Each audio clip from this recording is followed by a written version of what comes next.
नमस्ते साथियों।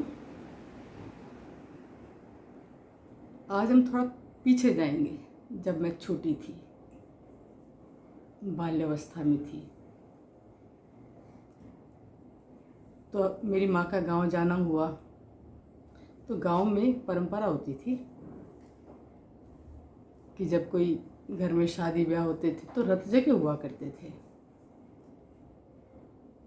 और शादियाँ होती रहती थी। तो मेरी माँ और जो मेरे घर में मेरी बुआ वगैरह ये लोग रहते थे, रात को जाया करते थे। मुझे नींद आ जाती थी। तो हमारा गांव, उसमें हवेलियाँ बहुत थी। अलवर के पास, दिल्ली एनसीआर में आ गया अब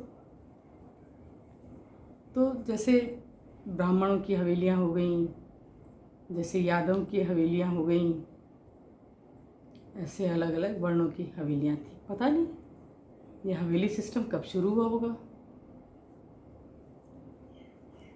हमारे प्राचीन किताबों में तो नहीं मिलता ऐसा। मुझे लगता है कि जब बाहर से जो आतंक आया हमारे देश में, तो लोगों ने व्यवस्था शुरू की होगी, एक साथ रहेंगे। जब मुग़ल आए होंगे, मुझे तो तब से ही लगता है। ये उन हवेलियों का इतिहास काफ़ी पुराना है। कई कई हवेलियाँ तो 200 साल से पहले की थी, जो अब खंडर में तब्दील हो गई हैं। हमारा घर वही था। धीरे धीरे जब परिवार बढ़ने लगे तो लोगों ने वो घर छोड़ के अपने खेतों में फार्म हाउस बना लिए, और कहीं प्लॉट लेके बड़े बड़े घर वो बना लिए, वहाँ चले गए। आंगन बड़ा सा होता था। तो हमारे पास में बिल्कुल मेरे घर की दीवार से लगा हुआ दूसरा घर था। वहाँ बड़ा परिवार था, काफ़ी खेत खलिहान थे उनके घर में एक बेटी थी, नाम था सरस्वती, जिसे सुरसती बोलते थे। और सारे गांव में वो बुआ के नाम से जानी जाती थी। भाग्य ने ज़्यादा साथ नहीं दिया था उनका। वो जल्दी विडो हो गई थी। एक बेटी हुई थी उनकी, लेकिन उनके ससुराल में उनके लिए जगह नहीं थी, तो पीहर आ गई थी अपने। उस ज़माने में बेटी का पीहर में आके रहना बहुत बड़ी बात होती थी। दुखी रहो या सुखी रहो, अपने ससुराल में रहो, कहते थे ना। अर्थी उठेगी जहाँ से डोली उठी, इस तरह की बातें हुआ करती थी। तो अपने घर में तो ठीक रह रही थी। वो बहुत कमेरी बहुत थी, बहुत काम करती थी। खेत थे उनके, खेतों में दिन रात काम किया करती थी। बहुत उपयोगी सदस्य थी वो अपने घर की। लेकिन गांव वाले उन्हें, वो सामान्य कद काठी की, सामान्य चेहरे की थी। गांव वालों को लगता था कि बाहर की इसकी तो शादी हो गई थी, विवाह हो गया था। समाज स्वीकार नहीं करता था, तो लोग कुछ भी बोलते रहते थे, कुछ भी बोलते रहते थे उनको। उनका दिमाग परेशान रहता था। वो नित्य कोई न कोई जप किया करती थी। उनकी ज़बान पे कुछ न कुछ तो रहता था। क्या बोलती थी, मुझे राम राम तो कई बार सुनाई दिया, लेकिन और भी कुछ बोलती थी। कोई मंत्र जप करती थी, ऐसा मुझे अब लगता है। तो वो कहीं नहीं जाती थी। वो कहीं गीत गाने नहीं जाती थी, कहीं किसी के प्रोग्राम में नहीं जाया करती थी। और हवेली में जवान लोग छोड़ छोड़ कर चले जाते थे, लेकिन बुजुर्ग लोग वहीं रहा करते थे। इतनी आसानी से नहीं छूटता घर पुराना। वो भी रहती थी वहाँ। उनका परिवार चला गया था दूर रहने, तो मेरी माँ मुझे उनके पास छोड़ जाया करती थी। वो किसी को पसंद नहीं करती थी, क्योंकि कोई उन्हें पसंद नहीं करता था।